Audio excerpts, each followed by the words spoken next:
government owes it to Grace Lynch to ban scramblers on public roads. That's according to the Transport Minister. The 16-year-old was killed after being hit by a scrambler in Finglas last month. Proposals have been announced which will see the bikes completely banned on public roads and in public spaces, while Garda enforcement powers will also be strengthened.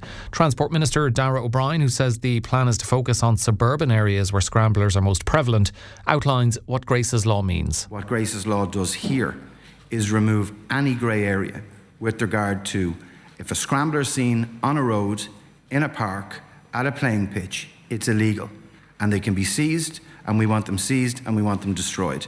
So Minister Darragh O'Brien there speaking about the ban on scramblers on public roads and in public spaces. For more on this, I've been speaking about this issue with the Fianna Fáil TD, Crowe, who I spoke with earlier. Cathal, good morning to you. Good morning. Thanks for having me on, Ellen. This is something you have raised concerns about before with scramblers. I mean, I wonder, Cathal, how much of an issue is this from the point of view of Clare? Is it something you've heard repeatedly from constituents in Clare? Yeah, just at the outset, I want to join many people in expressing condolences to the family of Grace Lynch, and she does have Clare connections as well. So it's an unbelievable tragedy what's happened there, and it's right that laws will be significantly tightened. To answer your question, Alan, this isn't, unfortunately, just a Dublin issue. It's very much happening in our own county of Clare as well. I think most people would know I live in the southern belt of the county. It's quite an urbanised area, stretching from the Limerick border out towards that kind of Meath, Clonlara, Cathal area.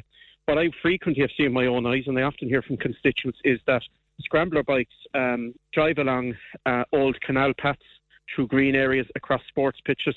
Very often the people driving these scrambler bikes, they're not wearing helmets, they're wearing balaclavas in broad daylight. This is a very deliberate strategy, and I've spoken on your show about this in the past. Not wearing a helmet means that, according to current Garda rules, they can't be pursued. So basically they can drive at any speed with impunity. No one's going to chase them. Wearing the balaclava, of course, conceals their identity, and the widely held belief is that they're doing drug runs. It's a delivery of drugs, essentially. Not everyone's at this, but it's quite prevalent. And these scramblers were intended, I don't know how many years ago scramblers were invented, but they were off-road vehicles meant for forest paths, farms, etc., quarries. And it's a sport, and I think we need to strike a balance here that allows that sport in its legitimate sense to continue, but anyone who wants to ride these in the public domain across green areas, sports pitches, housing estates, that's not going to be allowed, and the law going forward will confiscate those bikes, destroy them, and it'll convict people as well if they're in breach of it. Yeah, and how significant is that change, that the allowing or making it easier certainly for Gardaí to seize and ultimately destroy scramblers? How significant is that change in practical terms? It's very significant because heretofore you had to catch the person, you had other driving offences come into play, like the speed they were driving at, were they wearing a helmet, all this kind of stuff. But now it's just going to be a de facto ban on these in public, involved in legitimate scrambling. And I do know down near home, I do know some people do it and they're affiliated to clubs. That can continue, and we have to devise a way, and I think that detail will come out in the next week or two. We have to devise a way that people can have sport licences here that can continue to do it, but they just can't be, they can't be using these in areas where children play or where people are cycling or driving cars.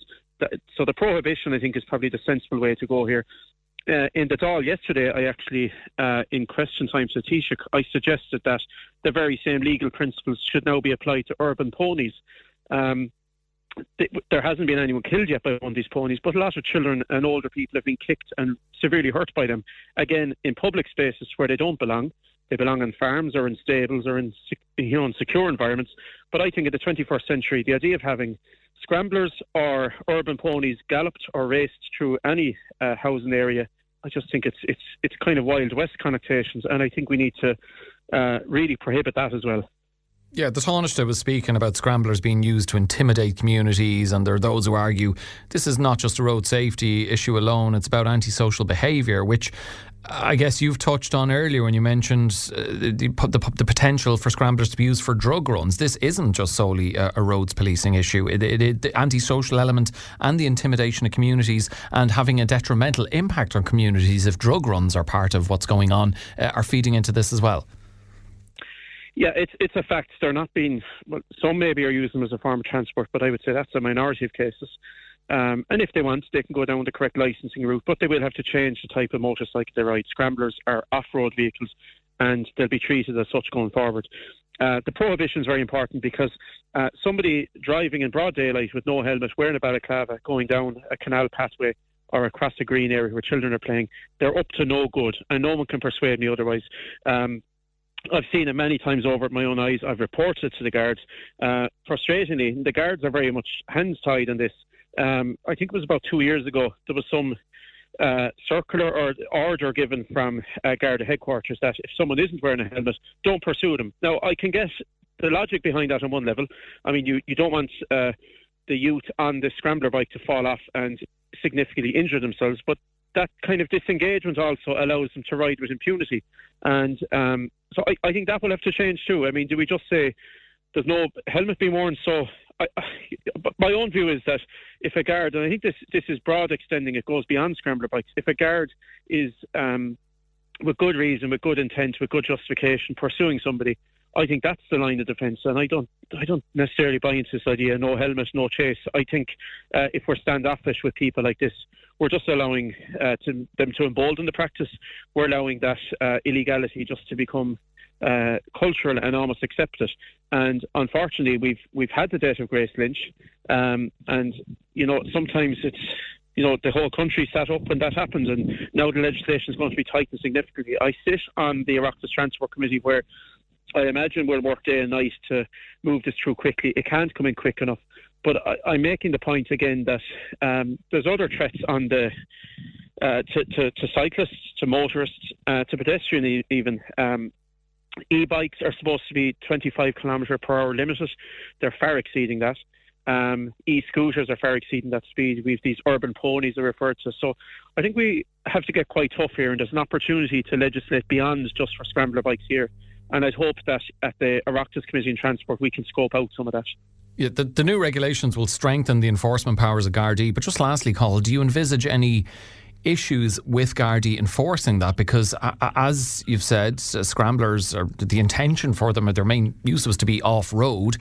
I'm just envisaging scenarios where in certain situations the Gardaí will actually find it difficult to catch those on scramblers because they're speedy. They can manoeuvre through, you can down alleyways, and maybe just make it easier for them to evade the clutches of Gardaí and more difficult for the Gardaí to catch them in certain scenarios. Yeah, it's not going to be easy. I think most people would accept that. And I heard some debates in the Dáil today and yesterday where they've been saying, across political parties, they've been saying, we need to also nip this in the bud with the people who sell motorcycles. In shops, you can very often have, a whole range of bikes, but going forward, some of those now will be illegal. So there will have to be some degree of an amnesty here. I think if someone has legitimately bought one of these in the last few weeks, I think they should be entitled to some form of return or refund or something. But going forward, these will not be allowed. And I think we need to clamp down, particularly how these are sold and resold, whether it's on online platforms or on the high street shops. We want to get to a point very quickly where scramblers are a thing of the past. And if you want to see one, join up a scrambler club, do it the right way, and go up to your local quarry where you're insured and licensed to do scrambling there, but certainly not in your local area and in the public domain. And I look forward to this law coming in. It often takes us 2 years from the moment a law is conceived to bring it through all of its stages and to have the President sign it into law.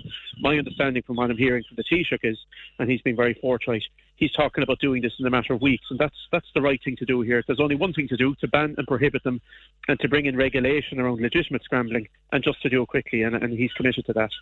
Yeah, an important development and important legislation. Cathal, thank you so much for chatting with us about that. No problem. Thanks, Alan. I'm joined now on this issue by Eddie Golden, Superintendent with the Clare-Tipperary Garda Division. Eddie, thanks very much for joining us this morning. Good morning, Alan. Good morning to listeners. Cathal talking about scramblers being an issue in his part of the county down the south east. From your experience, how big an issue are scramblers in other parts of Clare or in rural towns and housing estates, or is it just housing estates or rural towns? Well, I think, Alan, to be fair, I suppose that the issue originally and it was in probably the urban areas in Dublin. In my former role as part of the National Roads Policing Bureau, I actually was on a working group around about 5 years ago in relation to Tala, who were experiencing serious issues with the type of behaviour we're talking about at the moment. But like any other behaviour, unfortunately now there are instances where it's now seen down the country as well. And I remember at that time, I suppose, the difficulties associated with, I think you've alluded to some of the difficulties in Garda Síochána face with this problem of trying to obviously deal with the small cohort of people who are against the law and probably adverse to the law at this stage. And we also then, I was glad actually that Deputy Crowe brought up the fact of the legitimate people who are use this as a recreation and are doing it well and trailering their bikes to different locations and trying to licensing events. And, I spoke to a number of people from that community who, from motor groups across the country there, who are trying to do the right thing and license events. So I think, again, it's coming down to a small cohort of people who feel that they're above the law, and obviously we need to then, on behalf of Garda Síochána, to ensure that whatever laws are brought in are that they face those laws. But again, and I'd welcome any change of law or a review of a law which helps and assists in Garda Síochána in keeping people safe. That's what it's all about. I was listening again to some of the commentary as well in relation to the chasing, and it's a difficulty for Garda Síochána in all aspects when it comes to pursuing any vehicles on the road. And we have a pursuit policy in place now which has been reviewed only in the last 12 months, and within that there is guidance which does include motorcycles, the chasing of those. However, every time Garda Síochána gets involved in a chase, the risk to the public is our main concern, and we have to look. There's a risk to all concerned, really, Eddie, isn't there? The public, the gardaí, and whoever is on the scrambler should things go wrong. Is that a scenario where perhaps something like drones could be implemented?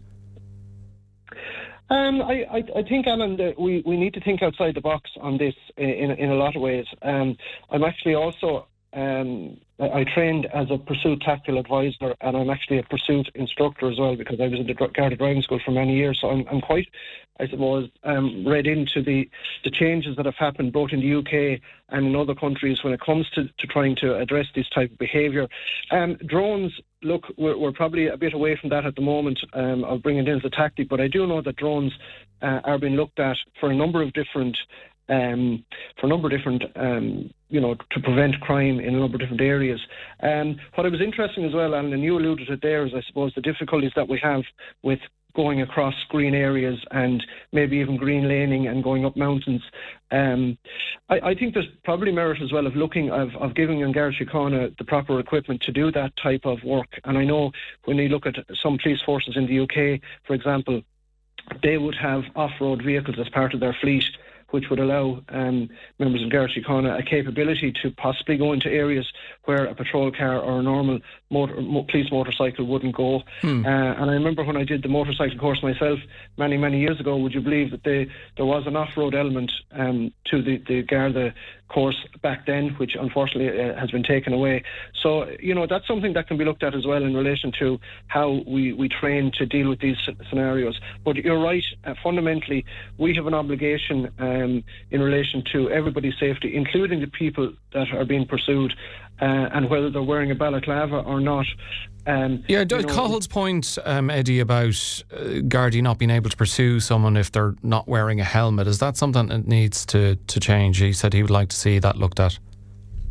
Well, no matter what scenario it is when it comes to pursuit, and we have to do a dynamic risk assessment and measure the risk against, obviously, the activity then, because once pursuit is initiated, obviously the risk associated is high, and then... Yeah, which is sorry to cut across it, that's a fair enough point, but I guess, the point Cathal is making is, if that's, with that being the case, there'd be people who say, well, if I don't wear a helmet and there's a chase, I know Gardaí aren't going to be able to go after me. Well, look, if that narrative is out there, it's something that needs to be addressed. I'd have to say that, look, our tactics associated with trying to, I suppose, curtail this, and obviously if a total ban comes in, we'll have to look at our own policies as well to try address those deficiencies if there are there within that, Alan. So look, it's probably going to be a work in progress. We have legislation at present in relation to seizing of the scramblers or somebody who's using a motorcycle in those dangerous situations. But Deputy Crowe is right, there's kind of a speed or a dangerous driving element to it.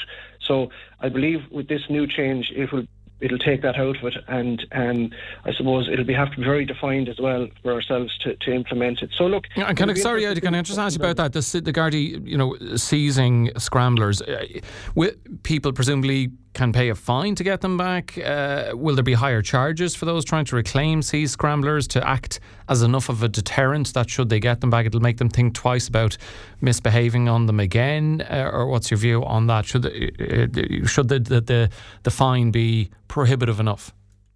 Well, at present, Alan, the legislation that we have under the Road Traffic Act, Section 106 of it, 109 of the Road Traffic Act, allows us to seize a motorcycle or scrambler.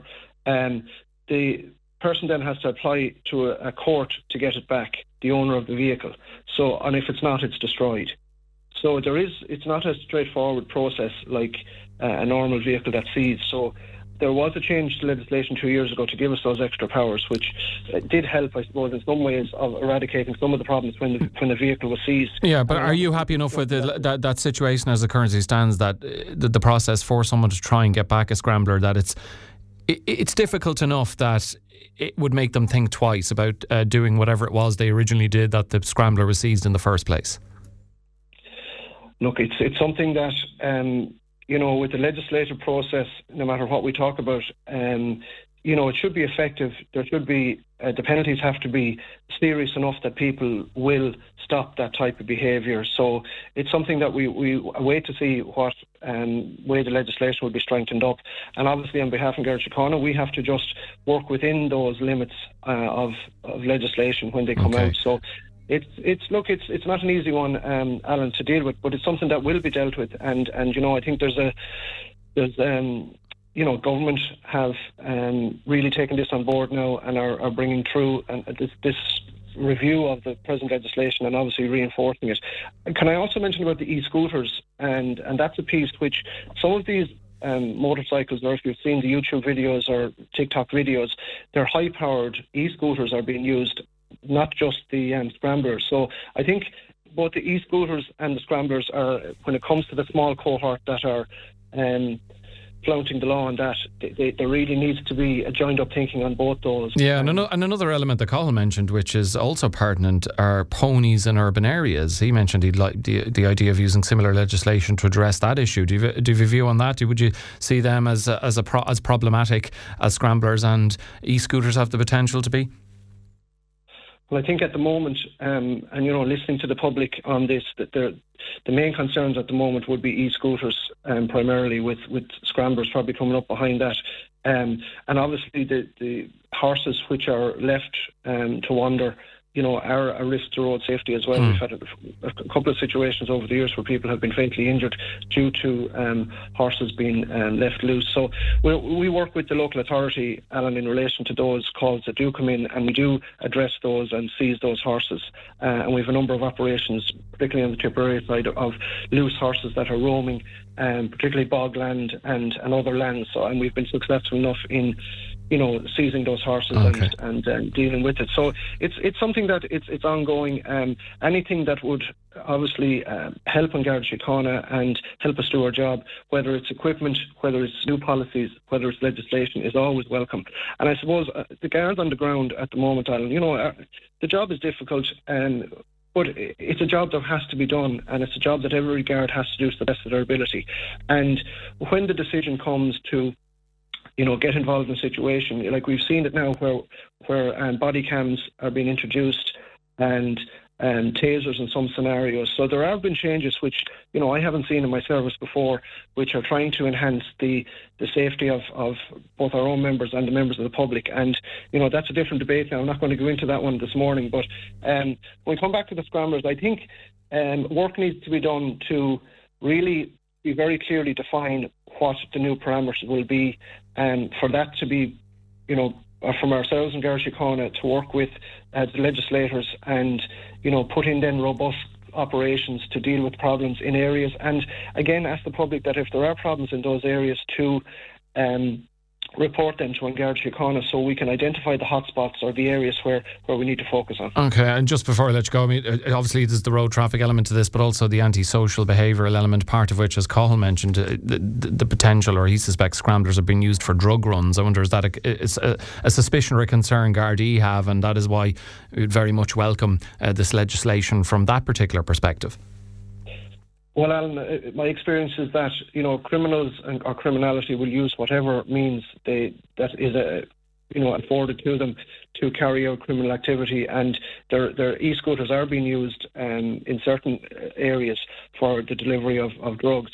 And again, we can't paint all people on e-scooters with that activity. Of course, so we have to be very balanced in what we look at it. But look, it's something that things change. You talked about the use of drones and any other technologies there. We are staying up to speed with those technologies, and even technologies when it comes to vehicle stopping as well, and trying to improve all that in the organisation, and looking at best practice across Europe and the UK as well, who I suppose have been dealing with these problems as well. If you look at London, for example, and the moped issue there with ram raids with mopeds, and we haven't that thankfully yet. Or hopefully we never will in this country. But again, this type of firm approach to it should stop that type of activity and send a clear message out. Alan, can I just finally mention... Yeah, just very quickly, if you don't mind. Safety. We have a National Slowdown Day coming on the 18th again, and I know people say every day should be a National Slowdown Day. I'd agree with that, but again, we'll be focusing particularly on the 18th on putting it into people's minds to slow down, drive at a speed that's appropriate to the conditions, and look for everybody to stay safe on the roads of Clare for 2026. Yeah, we definitely want to see everyone staying safe on the roads. Eddie, thank you so much for your time this morning. Really appreciate it. Good morning. That's Eddie Golden, Superintendent of the Clare-Tipperary Garda Division.